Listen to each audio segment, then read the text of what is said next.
John 12. 6 days before the Passover, Jesus came to Bethany where Lazarus lived, whom Jesus had raised from the dead. Here a dinner was given in Jesus' honor. Martha served, while Lazarus was among those reclining at the table with him.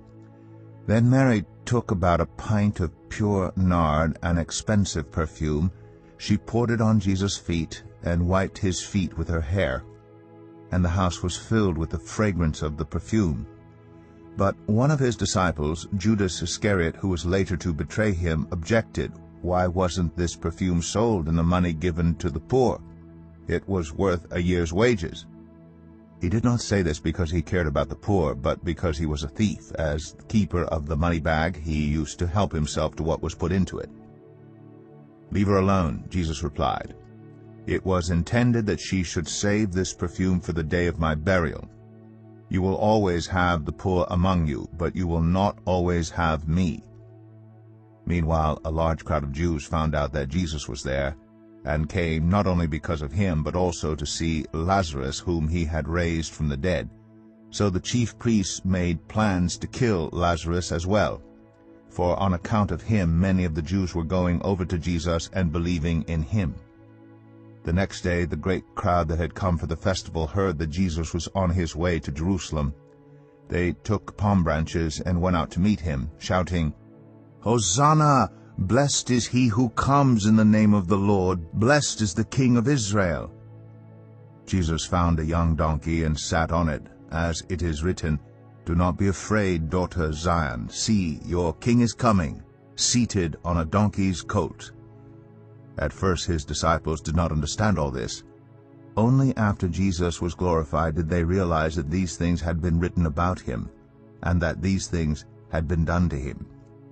Now the crowd that was with him when he called Lazarus from the tomb and raised him from the dead continued to spread the word. Many people, because they had heard that he had performed this sign, went out to meet him. So the Pharisees said to one another, "See, this is getting us nowhere. Look how the whole world has gone after him."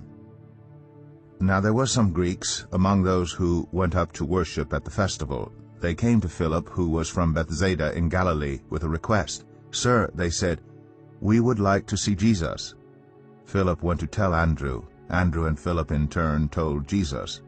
Jesus replied, "The hour has come for the Son of Man to be glorified. Very truly I tell you, unless a kernel of wheat falls to the ground and dies, it remains only a single seed. But if it dies, it produces many seeds. Anyone who loves their life will lose it, while anyone who hates their life in this world will keep it for eternal life. Whoever serves me must follow me, and where I am, my servant also will be. My Father will honor the one who serves me. Now my soul is troubled. And what shall I say? Father, save me from this hour? No. It was for this very reason I came to this hour. Father, glorify your name." Then a voice came from heaven, "I have glorified it, and will glorify it again." The crowd that was there and heard it said, "It had thundered." Others said, "An angel had spoken to him." Jesus said, "This voice was for your benefit, not mine. Now is the time for judgment on this world. Now the prince of this world will be driven out. And I, when I am lifted up from the earth, will draw all people to myself." He said this to show the kind of death he was going to die. The crowd spoke up, "We have heard from the law that the Messiah will remain forever, so how can you say the Son of Man must be lifted up? Who is this Son of Man?" Then Jesus told them, "You are going to have the light just a little while longer. Walk while you have the light, before darkness overtakes you. Whoever walks in the dark does not know where they are going. Believe in the light while you have the light, so that you may become children of light."